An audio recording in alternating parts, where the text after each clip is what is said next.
بسم اللہ الرحمن الرحیم۔ السلام علیکم۔ غامدی صاحب کے ساتھ ہفتہ وار سوال و جواب کی براہ راست نشست کو لے کر اور پھر ڈیل اسمبلی کا غامدی سینٹر سے حاضر خدمت ہے۔ آغاز کرتے ہیں ہم سب شکریہ آپ کے وقت کا۔ جماعت اسلامی ماضی، حال اور مستقبل سلسلہ گفتگو کی آج 7ویں نشست ہے۔ گزشتہ نشست میں بہت ہی کچھ اہم نکات تھے جس پہ غامدی صاحب نے ہمیں توجہ دلائی تھی۔ میں چاہتا ہوں کچھ نکات کی مزید ضمنی توضیحی تنقیدی نوعیت سے تو غامدی صاحب سے توضیح طلب کروں اور پھر آگے سلسلہ گفتگو کو بڑھاؤں۔ غامدی صاحب کل آپ نے ایک بات فرمائی تھی کہ جو دستوری نکات مولانا مودودی نے پیش کی اور پھر چمپت کے دستور میں ان کو اپنا بھی لیا گیا، اس میں ریاست کی ایک نظریاتی شاکلہ، ایک حیت، ایک صورت جو ہے اس کو مستحکم کیا گیا۔ اس پس منظر میں ایک کام ہوا، وہ یہ تھا کہ بھی اس وقت دنیا میں جو بھی طاقتیں ہیں جن کے پاس غلبہ ہے، اقتدار ہے، ان کا کوئی فلسفہ ہے، وہ ریاست میں ان کے قومی میثاق میں ریفلیکٹ ہوتا ہے۔ ہم نے دیکھا، ہم صاحب نے مثالیں بھی دی تھیں، جس طرح سے مغرب کے اندر جان لاک کے فلسفے کے اوپر پھر جب دستور بنے اور اس کے اندر ہیومنزم اور آزادی، یہ ساری اقدار سامنے آئیں۔ ضرورت اس طور کی غم صاحب آپ کہتے ہیں کہ ریاست کو نیوٹرل بنایا جائے، لیکن ہم نے اس نظریات کے مقابل میں اس کو ایک اسلامی تشخص دے کر جو نیوٹرلٹی تھی، جو اس کی غیر جانبداری تھی، اس کو متاثر کیا۔ مجھے بتائیے گا اس کا اوور آل دنیا بھر میں مسلمانوں کو اب تک فائدہ ہوا یا نقصان ہوا ہے؟ پھر میں اصل بحث کی طرف بھی آؤں گا کہ مزید جو مطالبات مولانا مودودی نے کیے تھے کہ ایک نظام نافذ کرے ریاست، وہ نظام تھا کیا، اس کے اندر جوڈیشل ریفارمز کیا تھی، اس کے اندر مقننہ یا پارلیمنٹ کی طریقہ کار، انتخاب، وہ سب کچھ بحث میں اپنی جگہ پر آتا ہے۔ لیکن مجھے یہ بتائیے گا کہ جس وقت آج دنیا میں اسی نظریات کو لے کر فرانس ریاست کی سطح پہ اگر حجاب پہ پابندی لگاتا ہے تو مسلمان پوری دنیا میں سیکھ پا ہوتے ہیں کہ دیکھیے جی ان کے ملکوں میں آزادی نہیں ہے، اور یہی کام جب ہم اپنے ملکوں میں کرتے ہیں کہ ہماری ریاست میں صرف وہ شخص صدر مملکت یا سربراہ بن سکتا ہے جو مسلمان ہو، تو اس کو ہم کہتے ہیں کہ یہ دین کا تقاضا ہے۔ تو یہ ایک سیلف کانٹرڈکٹری رویہ ہے مسلمانوں کا جو سامنے آتا ہے۔ میں نے یہی بات واضح کرنے کی کوشش کی کہ ریاست کے باب میں رنائسنس کے بعد جو تصورات پیدا ہوئے، مغرب میں بھی جو فلسفے وجود میں آئے، ریاست کو ان سے نجات دلانے کی ضرورت۔ اس سے پہلے میں نے مثالیں دے کے بتایا کہ ریاستیں فتوحات کی بنیاد پر قائم ہو جاتی تھی، اور ریاست انسان کی جبلی ضرورتوں سے پیدا ہوئی۔ یعنی مجھے کھانا ہے، پینا ہے، میں اس کا اہتمام کرتا ہوں، میرے اندر بقا کی جبلت ہے، میں یہ چاہتا ہوں میری زندگی کی حفاظت ہو، مجھے امن میسر رہے، جتنے دن 4 مجھے دنیا میں ملے ہیں ان میں اطمینان سے اپنی زندگی بسر کر سکوں، اس کے لیے یہ ادارہ وجود میں لایا گیا ہے۔ نہ اس کی کوئی دینی اساسات ہیں، نہ اس کو کوئی حرام و حلال کا موضوع بنایا جا سکتا ہے، نہ اس کے لیے کسی نظریے کی ضرورت ہے، نہ اس سے پہلے ہماری 1200-1300 سال کی تاریخ میں کبھی یہ ضرورت محسوس ہوئی کہ اس کے پیچھے کوئی نظریہ دریافت کیا جائے۔ مغرب میں البتہ فلسفیوں نے اس کے پیچھے باقاعدہ نظریات فراہم کرنے کی کوشش کی، اور اس سے بعض خرابیاں پیدا ہو رہی تھیں۔ وہ ابھی تک خود ان تضادات میں ہے۔ لیکن اگر برطانیہ عظمیٰ کو اگر تاریخ کی روشنی میں دیکھیے تو ایک مسیحی سلطنت ہے۔ ابھی شاہ چارلس کی تخت نشینی ہوئی تو آپ نے دیکھا کہ وہاں یہ معلوم ہو رہا تھا کہ مسیحی مذہب اور سیدنا مسیح وہی اس وقت حکومت کر رہے ہیں۔ 1.5-2 گھنٹے کے لیے تو انہی کی حکومت قائم تھی، لیکن اس کے ساتھ لبرل ڈیموکریسی اور اس کے ادارے قائم ہیں۔ ریاست نے ایک دوسری جانب اپنا سفر کر لیا ہے۔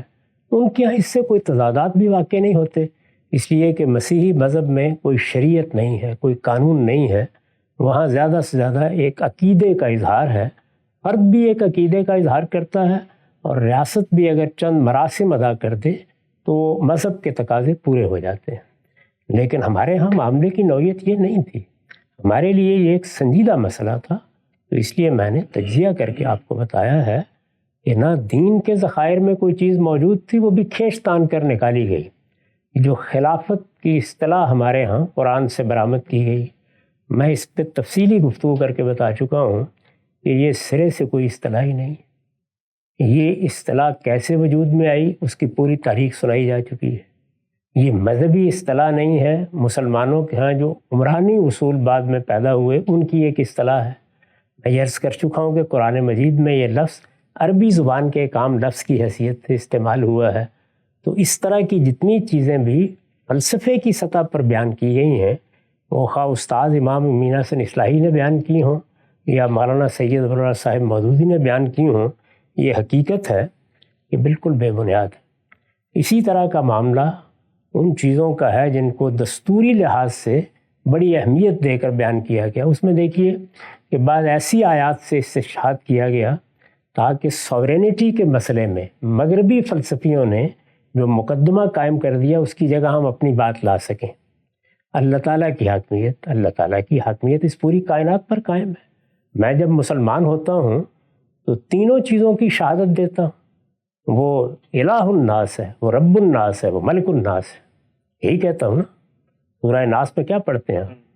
قل اعوذ برب الناس ملک الناس الہ الناس، یعنی وہ انسانوں کا بادشاہ ہے، وہ انسانوں کا پروردگار ہے، وہ انسانوں کا معبود ہے۔ تو یہ ساری حیثیتیں بالکل مانی ہوئی حیثیتیں ہیں، لیکن یہ کس نے ماننی ہے؟ یہ افراد نے ماننی ہے۔ یعنی میں مسلمان ہوں، ریاست میں رہنے والے شہریوں کی ایک بڑی تعداد مسلمان ہے، وہ اللہ تعالیٰ کے ساتھ یہی تعلق رکھتی ہے۔ اللہ تعالیٰ کی حاکمیت کا ظہور دنیا میں کس صورت میں ہوتا ہے؟ یعنی کیا اللہ تعالیٰ اوپر سے کوئی حکم دیتے ہیں یا کوئی معاملہ ہو تو ان کے سامنے پیش کیا جاتا ہے؟ وہ اللہ کی شریعت کی صورت میں ہوتا ہے۔ یعنی اگر کسی نے بیان کرنا تھا تو اس کے لیے شریعت کی تعبیر تھی ہمارے ہاں۔ اللہ تعالیٰ نے جو دین دیا ہے ہم یہ جانتے ہیں کہ اس کے دو ہی حصے ہیں، ایک حصے کا تعلق ایمانیات اور اخلاقیات سے، اس کو قرآن الحکمہ کہتا ہے، دوسرے حصے کا تعلق قانون سے، اس کو شریعت کہتا ہے۔ تو اگر اللہ تعالیٰ کی حکومت، اللہ تعالیٰ کی اطاعت، اللہ تعالیٰ کی بادشاہت کا اقرار کرنا ہے تو وہ عملی طور پر در حقیقت اس کی شریعت کی پابندی کی صورت میں ہوتا ہے۔ اس وجہ سے یہ جتنی چیزیں بیان کی گئیں نہ وہ شریعت کا تقاضا تھی، نہ اس سے کچھ حاصل ہوا۔ جو فلسفیانہ سطح پر خرابی پیدا ہوئی وہ یہ کہ جو صورت مغربی فلسفیوں نے دے دی تھی اس کو ہم نے بھی اصولی طور پر قبول کر لیا، جبکہ اس کی نفی کرنے کی ضرورت تھی۔ انہیں یہ حیثیت ریاست کو کیوں دینی پڑی؟ اس لیے کہ وہ خدا کو معزول کر کے اس کی جگہ ریاست کو بٹھانا چاہتے تھے۔ تو اب ہم وہاں جا کے کیا کر لیں گے؟ میں تو یہ بتانا تھا کہ یہ سرے سے ساری بحث بالکل بے بنیاد ہے۔ ریاست تو انسان کے جبلی تقاضوں سے پیدا ہوئی ہے۔ یہ ایسے ہی ہے کہ جیسے میں ایک اپنے لیے کمپنی بناتا ہوں، کاروبار شروع کر دیتا ہوں، دکان کھولتا ہوں، اس میں تجارت شروع کر دیتا ہوں، جہاز لیتا ہوں، اس میں مال لے کے دوسرے ملکوں میں جانا شروع کر دیتا ہوں۔ یہاں اخلاقی پہلو سے تو دین زیر بحث آئے گا، لیکن اس تدبیر میں، ادارے میں دین کا کیا سوال ہے؟ اس کو میں نے اس طرح پھر بیان بھی کیا ایک موقع پر کہ یہ قومی ریاست، یعنی اس سے پہلے ریاستیں فتوحات کی بنیاد پر بنتی تھیں، اور آپ دیکھیے کیا ہوتا تھا، یعنی ایک فاتح نے شکست کھائی، پیچھے ہٹا، ریاست چھوٹی ہو گئی، اس نے فتح حاصل کر لی، 3-4 اور ملک بھی اس میں شامل ہو گئے، ریاست بہت بڑی ہو گئی۔ یہی ہوتا تھا نا دنیا میں۔ خود برطانیہ عظمیٰ کی جو سلطنت قائم تھی جس میں سورج غروب نہیں ہوتا تھا، وہ فتوحاتی کی بنیاد پر قائم ہوئی تھی۔ وہ فتوحات کیسے حاصل ہوئی وہ ایک الگ بحث ہے۔ تو دنیا میں یہی عام طریقہ تھا کہ طاقت فیصلہ کر لیتی تھی، ریاست کی سرحدیں آگے بھی ہوتی رہتی تھی، پیچھے بھی ہوتی رہتی تھی، اس کو کبھی اس طرح کی کوئی مقدس چیز بنانے کی صحیح کسی نے نہیں تھی۔ یہی معاملہ موجودہ زمانے میں ہوا، یعنی قومی ریاستوں کا تصور، نیشن اسٹیٹس کا پیدا ہو گیا، اور پھر اللہ تعالیٰ کی کچھ عنایت ایسی ہوئی کہ پہلی اور دوسری جنگ عظیم ہوئی۔ اس میں جن لوگوں نے جنگ میں فتح حاصل کی، عالمی سطح پر فتح حاصل کی، پوری دنیا میں پہلی بار یہ واقعہ ہوا کہ بعض قوتوں نے عالمی فاتح کی حیثیت اختیار کر لی۔ وہ بجائے اس کے کہ براہ راست حکومت کرتے، انہوں نے ایک عالمی نظم بنایا، پہلے جمعیت اقوام کی صورت میں، لیگ آف نیشنز، اور بعد میں اقوام متحدہ، یونائٹڈ نیشنز۔ یہ عالمی نظم کیا کرتا ہے؟ یہ اصل میں ان فاتحین کی مرضی کو نافذ کرتا ہے۔ یہ موجودہ زمانے کا نظم ہے۔ پہلی دوسری جنگ عظیم کے بعد یہ قائم کر دیا گیا، یہ قائم ہے۔ اسی کے تحت ایک نیم خود مختاری انہوں نے قومی ریاستوں کو دینے کا فیصلہ کیا۔ مسلمانوں کو بھی کوئی 50 سے زیادہ ممالک میں یہ چیز مل گئی، اس سے قومی ریاستیں وجود میں آئیں۔ قومی ریاستوں کا تصور یہ تھا کہ جو قومیں تاریخی طور پر کسی جگہ رہ رہی ہیں اور ان کے علاقے کو بھی ان کی نسبت سے کوئی نام مل گیا ہے اور اس کے کچھ حدود بھی تاریخ نے معین کر دی ہیں، ان کو تسلیم کر لیا جائے۔ یہ عراق ہے، یہ شام ہے، یہ فلسطین ہے، ظاہر ہے کہ اپنی تاریخی حیثیت میں مان لیے گئے۔ اور اس کے بعد کیونکہ دنیا میں بڑے پیمانے پر مختلف مذاہب کے لوگ، مختلف قوموں کے لوگ ہجرت بھی کر چکے تھے، جیسے اب بہت سے لوگ ریاستہ متحدہ میں آ چکے ہیں، برطانیہ میں آ چکے ہیں، یورپ میں آ چکے ہیں، تو اس کے ساتھ یہ تصور بھی وابستہ کر دیا گیا کہ اب ان علاقوں میں جو لوگ بھی آئیں گے جو آ چکے وہ آ چکے، جو مزید آئیں گے تو ان کی ایک دوسری قومیت وجود میں آ جائے گی، وہ وطنی قومیت، یعنی اس وطن میں یا ان حدود میں جو لوگ رہتے ہیں وہ برابر کے شہری ہیں، وہی اس جگہ کے مالک ہیں، اصل میں حاکمیت انہی کے پاس ہے، وہ لوگ ہیں، ان کو فیصلہ کرنا ہے جو بھی فیصلہ کرنا ہے۔ بلکہ اس میں اس بات کو بھی مان لیا گیا کہ اگر تاریخی لحاظ سے ہم نے اس قومی ریاست کو مان لیا ہے تو ان کے ہاں پہلے سے کوئی بادشاہت قائم ہے، کوئی عمارت قائم ہے، یہ دیکھیے کسی جگہ اس کو ختم کرنے کی صحیح نہیں کی گئی، یعنی سعودی عرب کی عمارت قائم تھی، اسی طرح جزیرہ نما عرب میں بہت سی عمارات قائم ہیں، یہ قطر ہے، یہ ابوظبی ہے، یہ دبئی ہے، یہ بحرین ہے، یہ سب پرانی عمارتیں ہیں، ان کو نہیں چھیڑا گیا۔ ایسی صورت ملیشیا میں ہم نے دیکھی، یعنی وہاں جو عمارتیں یا ریاستیں پہلے قائم تھیں ان کے بادشاہ اسی طرح موجود ہیں، انہی کے درمیان ایک نظم بنا دیا گیا، اور جن جگہوں پر ایسا نہیں تھا وہاں ظاہر ہے کہ یہ سوال پیدا ہوا۔ جب آپ تاریخ سے منقطع ہوتے ہیں تو پھر سوال پیدا ہوتا ہے۔ ہمارے ہاں ایک نیا ملک بنایا گیا تھا، بر صغیر ایک بڑی سلطنت کی حیثیت رکھتا ہے، یعنی چھوٹی جگہ نہیں ہے یہ، بر صغیر اسی لیے کہتے ہیں کہ بر اعظم نہ صحیح لیکن بر صغیر تو ہے۔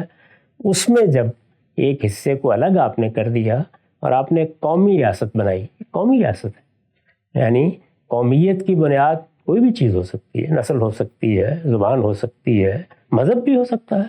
اس وقت معاملہ کیونکہ مذہبی فرق کا پیدا ہو گیا تھا، یعنی اندیشہ تھا اس بات کا کہ ہندوستان میں ہندوؤں کی اکثریت ہے تو یہاں پر میجورٹی یا اکثریت کا استبداد قائم ہو جائے گا۔ یہ جمہوریت پر ایک بڑی تنقید ہے کہ اس میں اگر کسی خاص نسل کے لوگوں کی کسی ملک میں اکثریت ہے، رنگ کے لوگوں کی اکثریت ہے، مذہب کے لوگوں کی اکثریت ہے تو اکثریت نے فیصلہ کرنا ہے۔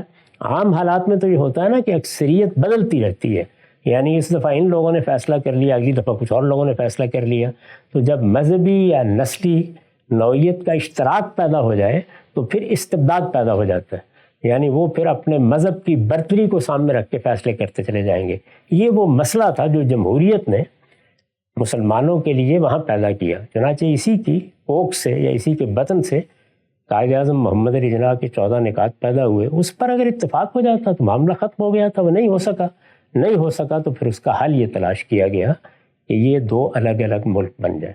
یہ پس منظر ہے۔ اس پس منظر میں اس ریاست کو مشرف با اسلام کرنے کی کوئی ضرورت نہیں تھی، ریاستوں کا کوئی مذہب بھی نہیں ہوتا، وہ اسی طرح ہے جس طرح آپ نے کاروبار کے لیے کوئی کمپنی بنا دی ہے، تو یہ لوگوں کو نظم فراہم کرنے کے لیے، امن فراہم کرنے کے لیے ایک چیز آپ نے بنا دی۔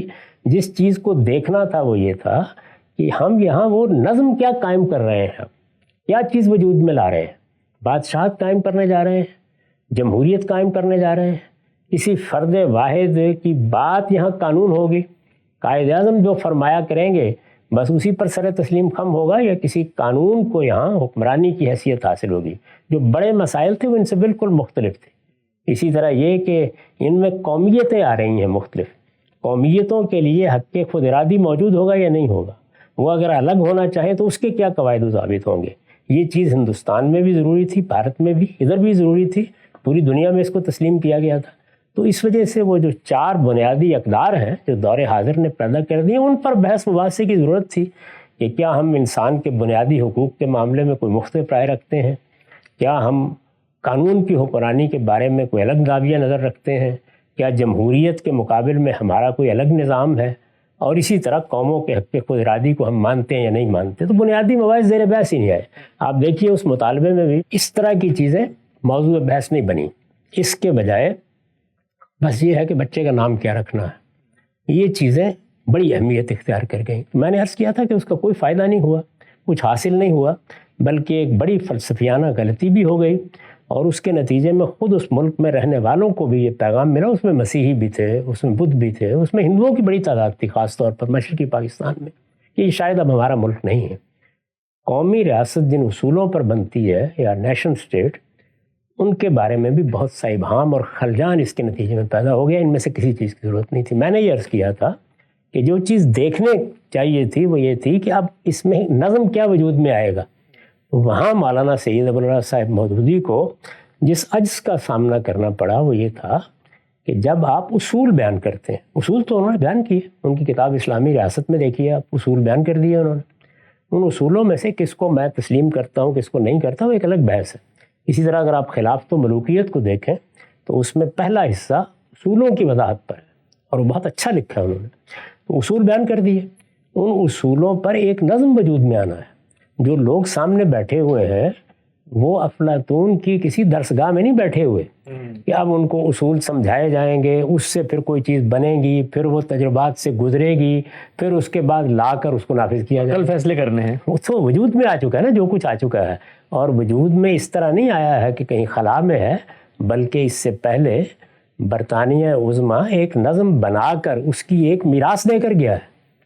اس کے نتیجے میں بہت سی چیزیں وجود پذیر ہو چکی ہوئی ہیں. اس میں کھڑے ہو کے آپ کو بتانا ہے تو آپ کے پاس راستے ہی دو ہیں. یا جو کچھ عملی طور پر دنیا میں موجود ہے آپ اس کو اختیار کریں گے، اور یا پھر آپ یہ بتائیں گے کہ نہیں، ہماری تاریخ میں فلاں اصول کا اس طرح ظہور ہوا ہے. اس کے بارے میں نے توجہ دلائی تھی کہ اس اصول کے ظہور کے لیے جیسے ہی پیچھے تاریخ میں دیکھیں گے تو سب سے پہلے تو امرہم شورا بینہم ہی کا معاملہ مارز بحث میں آ جائے گا، اس لیے کہ ہمارے ہاں تو اس کی کوئی روایت موجود نہیں.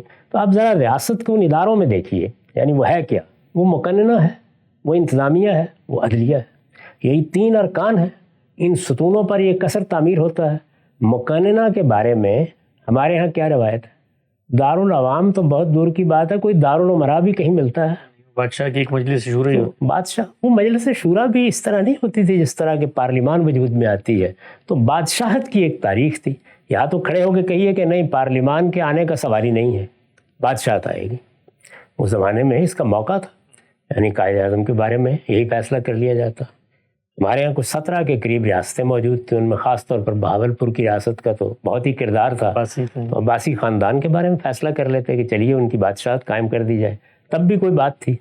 ان میں سے جب آپ کوئی چیز نہیں کریں گے اور آپ کہیں گے نہیں، اللہ تعالیٰ نے جو بات کہی امرہم شورا بینہم، تو ہمیں تو لوگوں کی رائے کی بنیاد پر ایک نظم بنانا ہے. تو اس میں سب سے پہلے مقننہ وجود میں آئے گی، پارلیمنٹ وجود میں آئے گی. اب مغربی جمہوریت میں اس کی ایک پوری تاریخ موجود ہے، اس کے کئی ماڈل موجود ہیں.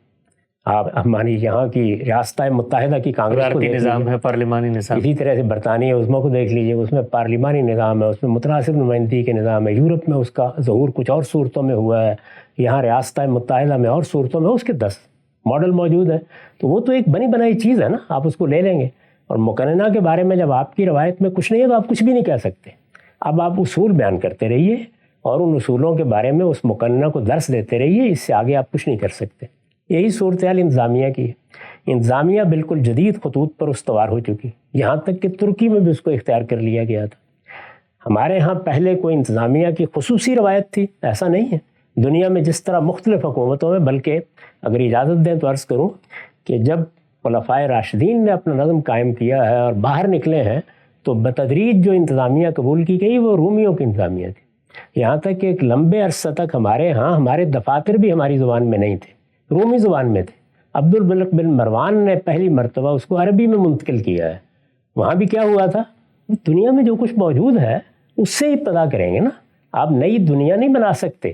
سیاست اور معیشت کے معاملات جن اداروں کو تقاضا کرتے ہیں وہ چند اصولوں کو بیان کرنے سے کبھی وجود میں نہیں آتے.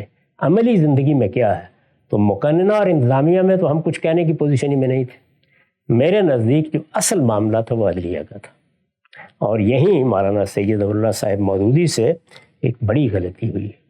اور نہ صرف یہ کہ ان سے ہوئی، بلکہ انہوں نے جو رخ دے دیا اس میں پھر وہ علماء کے 31 علماء کے 22 نکات آئے، انہوں نے بھی یہی طریقہ اختیار کیا.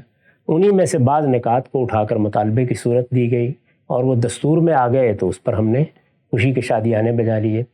تو بالکل دوسرا راستہ، ایک الگ ٹریک اختیار کر لیا گیا، منہاج ہی بالکل دوسرا ہو گیا. عدلیہ کا معاملہ بالکل مختلف تھا.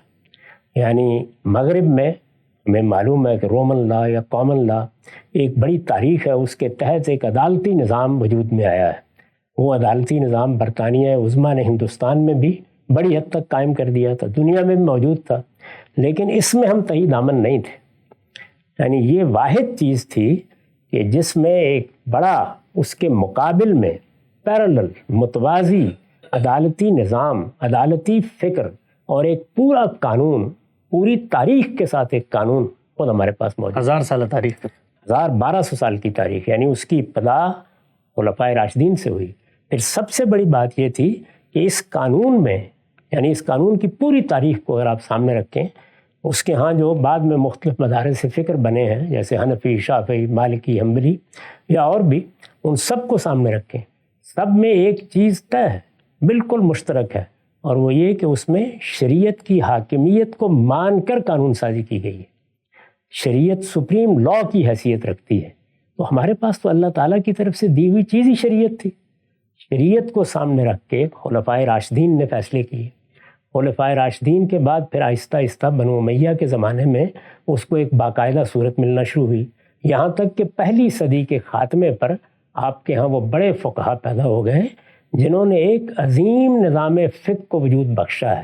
وہ معمولی چیز نہیں ہے، اس میں شریعت کو بالاتری اور ایک لحاظ سے یوں سمجھیے کہ برتری کی جگہ پر رکھ کر اس کو اصل ماخذ مان کر پھر پورا قانون بنایا گیا ہے۔ وہ قانون ہے پورا کا پورا جس کو ہم فقہ کہتے ہیں، وہ نظام ہے بیسیکلی ایک، وہ نظام ہے پورا، یعنی اس کے اندر ہر سوال کا جواب موجود ہے۔ اس سے مجھے یا آپ کو کہیں اختلاف ہوگا، وہ بحث الگ ہے، وہ تو جدید قانون کی بہت سی چیزوں سے اختلاف ہوگا، لیکن وہاں ہمارے پاس ایک بنی بنائی چیز موجود ہے، بلکہ مختلف روایتوں کی شکل میں موجود ہے، اور وہ بنی بنائی چیز بھی کسی غار میں بیٹھ کر نہیں بنائی گئی، وہ حقیقت کی دنیا میں بنی ہے، اس کے تحت سلطنتیں قائم ہوئی ہیں، ان کا نظم قانون وجود میں آیا ہے۔ چنانچہ ہم جانتے ہیں کہ جس وقت عباسیوں کی سلطنت قائم ہوئی اور 100 سال بھی گزرے تھے، تو اس وقت عباسیوں نے فیصلہ کیا کہ وہ باقاعدہ ایک فقہ کو، ایک قانونی نظام کو اختیار کریں گے۔ وہ باقاعدہ فقہ امام ابو حنیفہ کی فقہ تھی۔ اسی طرح ہم جانتے ہیں کہ ہسپانیہ میں یہی فیصلہ امام مالک کی فقہ کے بارے میں ہوا۔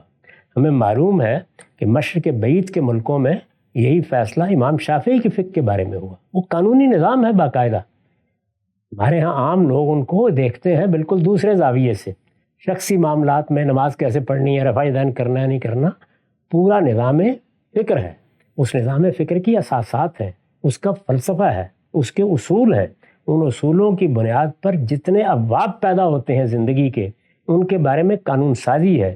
وہ قانون سازی کن چیزوں کو ملحوظ رکھ کر ہوگی، اس میں شریعت کا کیا مقام ہوگا، اس کو طے کیا گیا ہے۔ اس کے نازک مباحث بڑی نزاکت کے ساتھ اس میں زیر بحث آتے ہیں، پورا ایک نظام ہے۔ پھر میں نے عرض کیا کہ جیسے عباسیوں نے فیصلہ کیا تو قاضی ابو یوسف کو چیف جسٹس یا قاضی القضات بنا دیا گیا، اور آپ جانتے ہیں کہ پھر سینکڑوں سال تک وہ حکومت قائم رہی ہے۔ اسی کی جانشینی بعد میں عثمانیوں نے کی ہے۔ مغلیہ سلطنت میں بھی اسی کو قائم رکھا گیا ہے۔ صفوی سلطنت کو آپ نکال لیجئے جو تیسری بڑی مسلمانوں کی سلطنت رہی، باقی دونوں بڑی سلطنتوں میں یہی صورت ہے، ان کے ہاں اپنا ایک نظام قانون تھا۔ تو ایک پورا نظام قانون موجود ہے جو عملی طور پر نافذ ہے، جس کے تحت تمام چیزیں وجود میں آ رہی ہیں، جس کی بے شمار کتابیں لکھی گئی ہیں، بلکہ اس سے آگے بڑھ کے دیکھیے، یعنی قانون ہے، بن چکا ہے، ایک ایک جزئیے تک اس کا احاطہ کیا گیا ہے، وہ تجربات سے گزرا ہے، اس پر سلطنتیں چلتی رہی ہیں، وہ کوئی کسی دوسری جگہ پر بیٹھ کے دیا جانا والا لیکچر نہیں ہے، بلکہ اسی پر ہمارا سارا تعلیمی نظام قائم ہے۔ اور جب ہم محکوم ہو گئے اس کے بعد بھی اس نظام کو علماء نے قائم رکھا ہے۔ اس وقت بھی اگر آپ تو مدرسے سے گزرے ہیں، آپ کو معلوم ہے کہ وہاں سب سے بڑھ کر وہی قانون پڑھایا جاتا ہے، یعنی اس میں اگر کسی چیز کو ذروۂ سنام کی حیثیت حاصل ہے تو وہ قانونی ہے، اسی کے لیے لوگوں کو تیار کیا جاتا ہے۔ گویا ہمارے لیے اگر ہم اس کو اختیار کرتے تو بنے بنائے لا کالجز کی بنیاد موجود ہے پوری کی پوری۔ اس سے بھی آگے دیکھیے کیا ہے، یعنی یہ سب ہو گیا، مسلمانوں کی حکومتیں ختم ہو گئیں، صفوی سلطنت ختم ہو گئی، مغلیہ سلطنت ختم ہو گئی، عثمانیوں کی سلطنت ختم ہو گئی، لیکن نہ اس قانون کا مطالعہ بند ہوا، نہ اس کے ماہرین تیار کرنے کا کام بند ہوا، اس سے بھی آگے بڑھ کے اس کا کرٹیک بھی ساتھ ہی چل رہا ہے، یعنی اس پہ نقد و تبصرہ وہ ہو رہا ہے۔ کیوں؟ اس لیے کہ اس قانون کے اطلاقات ہماری دعوت کی بھی ضرورت ہے۔ اسلام کی حیثیت سے جب ہم لوگوں کو دین کی دعوت پہنچاتے ہیں تو وہاں یہ سوال پیدا ہوتا ہے نا، فلاں معاملے میں کیا کرنا ہے، فلاں معاملے میں کیا کرنا ہے۔ تو یہ دیکھیے کہ اس میں مختلف مدارس فکر ہیں۔ جمال الدین افغانی کے زیر اثر جو مدرسہ فکر پیدا ہوا، علامہ اقبال نے جس طریقے سے بعض چیزوں پر تنقید کی، وہاں مفتی محمد عبدہ رشید رضا، یہاں مدرسہ فرائی، اسی طرح خود مولانا سید ابو العلا صاحب مودودی نے اس کے بعض مباحث پر بڑا قیمتی کام کیا ہے۔ ان کی حقوق الزوجانی کو دیکھ لیجیے، تو ایک دن بھی ایسا نہیں تھا کہ جس میں وہ قانون بے اعتنائی کا شکار ہو گیا. یعنی حکومتیں ختم ہو گئی لیکن پورا قانون موجود ہے، اس کی تاریخ موجود ہے، اس کے پڑھنے والے موجود ہیں، اس کے جاننے والے موجود ہیں، اس کے نفاذ کی تربیت حاصل کر چکے ہیں لوگ، اور اس میں علمی کام بھی اسی طریقے سے ہو رہا ہے. ظاہر ہے کہ اگر کوئی غلطی ہے تو اس کی اصلاح کرنے کے لیے بھی مواقع موجود ہیں. تو یہ صورتحال ہے جس کو سمجھنے کی صحیح نہیں کی گئی. ہونا تھا اگر یا کچھ کرنا تھا اسلام کے لیے تو وہ یہ تھا کہ ہمارے عدالتی نظام کو، اور میں عرض کرتا ہوں کہ اپنے رخ کے لحاظ سے بھی مختلف. ہم جانتے ہیں کہ جو قانون کا نظام ہے اس کی دو صورتیں بالکل الگ الگ ہیں. ہمارے ہاں اس کی جو صورت اختیار کی گئی ہے وہ انکوزیٹوریل نہیں ہے، جبکہ ہمارے قانون کا معاملہ بالکل دوسرا ہے. اور دنیا کے بہت سے ملکوں میں قانون کا وہ انداز یا منہاج اختیار کیا گیا ہے، اس کے اپنے کچھ فائدے ہیں. پھر یہ کہ اس کی اصطلاحات، اس کی تعبیریں وہ ہماری تعبیریں ہیں، وہ ہمارے وجود کا حصہ ہے، اس سے ہماری پوری نفسیات بن رہی ہے. اور اس کے نتیجے میں آپ دیکھیے کہ جو ہمارے ہم مذہبی قیادت پیدا ہوتی ہے وہ بجائے اس کے کہ سیاسی جماعتیں بنائیں، بجائے اس کے کہ اپنے تفوق کے لیے جنگیں لڑے، بجائے اس کے کہ اپنے لشکر پیدا کرے، اس کو خود اسٹیٹ کے سٹرکچر میں مسلمانوں نے پہلی صدی کے بعد شامل کر لیا ہے، اس کی ایک جگہ بنا دی ہے. وہ پیدا ہونی ہے ہر حال میں. تو سارے مسئلے کو حل کر لیا گیا ہوا تھا اور وہ حل رہا ہے ہمارے ہاں. اس پر بہت کام موجود تھا. عدلیہ کے معاملے میں کوئی وجہ ہی نہیں تھی کہ ہم جدید قانون کے ساتھ کمپرومائز کرتے، بلکہ اصرار ہی اس بات پر ہونا چاہیے تھا کہ ہماری عدلیہ یعنی مقننہ انتظامیہ اس معاملے میں ہم مجبور ہیں کہ ہم جدید اداروں سے استفادہ کریں. اور اس میں مجبور بھی کیا، یہ لفظ میں نے استعمال کیا. بات یہ ہے کہ الحکمت ذالت المومن، جہاں کوئی چیز ٹھیک موجود ہے، دنیا میں پیدا ہوئی ہے، وہاں کوئی بڑا مسئلہ بھی پیدا نہیں ہوتا. امرہم شورا بینہم میں جو ادارے بننے ہیں ان اداروں ہی کا ایک طرح کا ظہور مغرب میں تھا. اس میں اگر کوئی چیز غلط ہوئی ہے تو ہم اس کی تصحیح کر سکتے تھے. وہاں بحثیت مجموعی کوئی مسئلہ نہیں تھا. قانون میں تو بحثیت مجموعی مسائل موجود تھے. تو یہ واحد جگہ تھی جہاں سے اگر ریاست کے نظم میں اسلام کو داخل کرنا تھا تو وہ پوری شان سے، پورے وقار سے، پورے اہتمام سے داخل ہو سکتا تھا. اس کو ہم نے کبھی موضوع ہی نہیں بنایا. اس کے بالکل برخلاف دیکھیے کہ جن ملکوں میں اگر آپ ایک نظر ڈال کے دیکھیں یہ طریقہ اختیار کیا گیا، وہاں کوئی مذہبی خلفشار پیدا ہی نہیں ہوا. اور جو ہمارے ہاں مذہبی اور سیاسی قیادت کی کشمکش ہے جس سے ہم آج تک نجات حاصل نہیں کر سکے، وہ پیدا ہی وہاں سے ہوتی. اچھا، بڑی خوبصورتی سے یہ جو بنیادی نقطہ ہے آپ نے واضح کیا، اور حقیقت بھی یہی ہے مولانا مودودی کے جو دستوری تجاویز ہیں اس کو تفصیل سے جب پڑھا جائے تو عدلیہ کے حوالے سے جو کچھ آپ نے فرمایا ہے وہ زیادہ تر اخلاقی بات ہے کہ بھئی ججوں کو آزادی ہونی چاہیے اور انتظامیہ کو ان پر اثر انداز نہیں ہونا چاہیے. اصل سوال یہ تھا کہ وہ نظام کیا ہے. کیا وہی ایکٹ آف انڈیا 1936 اس کے تحت سرکار چلے گی، فوجداری مقدمات درج ہوں گے، قانون شہادت وہاں پر موجود ہے، پینل کوڈ کا سسٹم، سیشن جج، اس پر ہمارے پاس ایک اتنا اچھا کام. اس میں ایک اور پہلو بھی ہے کہ بر صغیر میں تو ہم انگریزوں کے خلاف لڑ رہے تھے ان کے قانون سے، اور ان کی جو ایک طرح کی تہذیبی روایت تھی، یہاں پہ ہمارے دلوں میں ایک طرح کی نفرت بھی پیوست تھی. جب انگریز یہاں سے چلے گئے اور انہی کا قانون ہمارے سروں پر لا کر رکھ دیا گیا، اور وہ قانون جس سے 1000 سال کا ہمارا تمسک اور ہمارا تعلق تھا وہ منقطع کر دیا گیا، تو اس کے نتیجے میں ہماری قوم میں قانون کی پابندی اور ان چیزوں کو ماننا یہ بھی ختم ہو گیا. اور ہم ہر وقت یہ کہتے ہیں انگریز کا بنایا ہوا قانون ہے اس کے ہم قانون کو نہیں مانتے.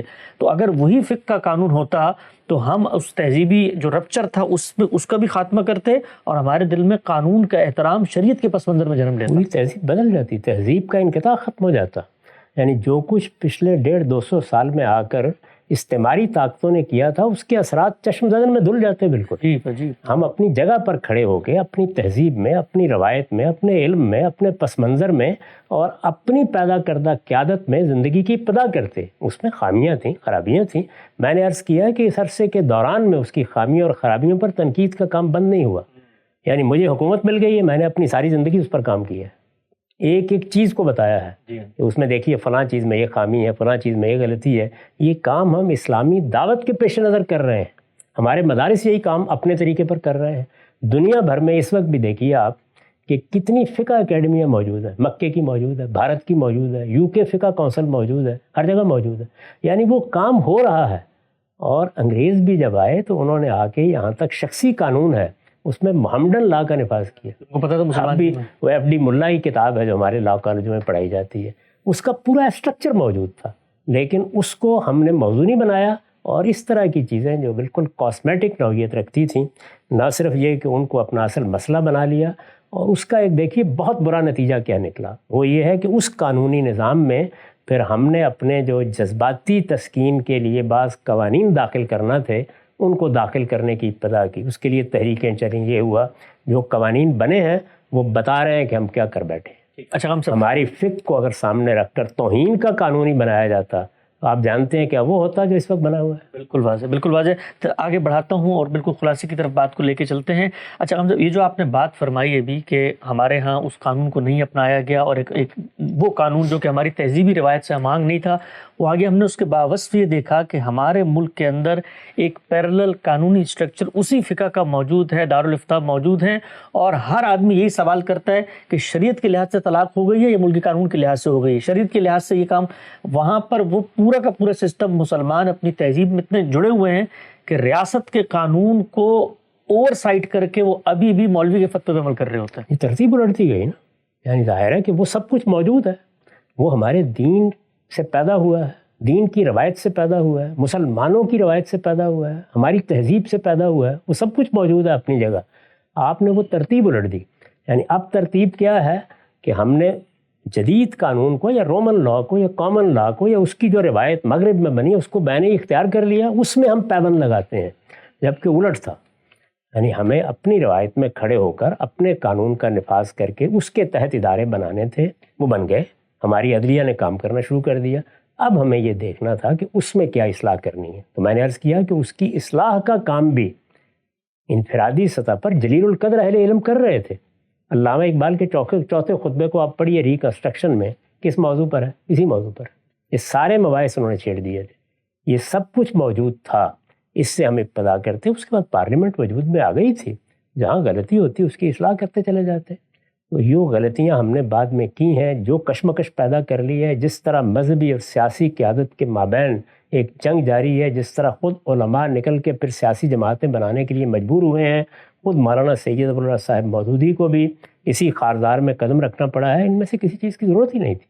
مذہبی قیادت مسلمان جہاں ہوں گے وہاں پیدا ہوں گی، اس کو اسٹیٹ اسٹرکچر میں جگہ دے دی تھی عباسیوں نے، اور 1000 سال تک کوئی مسئلہ پیدا نہیں ہوا۔ عثمانیوں نے تو اس سے بھی آگے قدم بڑھا دیا تھا۔ آپ کے علم میں ہے کہ ان کے ہاں تو باقاعدہ شیخ الاسلام کا ایک منصب وجود میں آ گیا تھا، اس میں بادشاہ کی معزولی کا فتویٰ صادر ہو جاتا تھا وہاں سے۔ اس پر میں ابھی گفتگو نہیں کر رہا، لیکن قانونی نظام پورا کا پورا بنا ہوا موجود۔ بالکل واضح ہو گیا۔ مولانا سید ابوالعلا صاحب مودودی نے 56 کے دستور کے حوالے سے جو تجاویز پیش کی، اس میں ایک بہت ہی دلچسپ تجویز تھی۔ قادیانیوں کے حوالے سے وہ تجویز کیا تھی؟ وہ دستور جو کہ قومی ریاست کی بنیاد پر بنا تھا، اس کے اندر اقلیتوں کے حقوق ہوں گے، کیا تضادات پھر فیوچر میں سامنے آئے، سب پہ گفتگو کریں گے۔ وقت یہاں پہ ختم ہوتا ہے، دوبارہ حاضر خدمت ہوں گے، اب تک آپ کا بہت شکریہ۔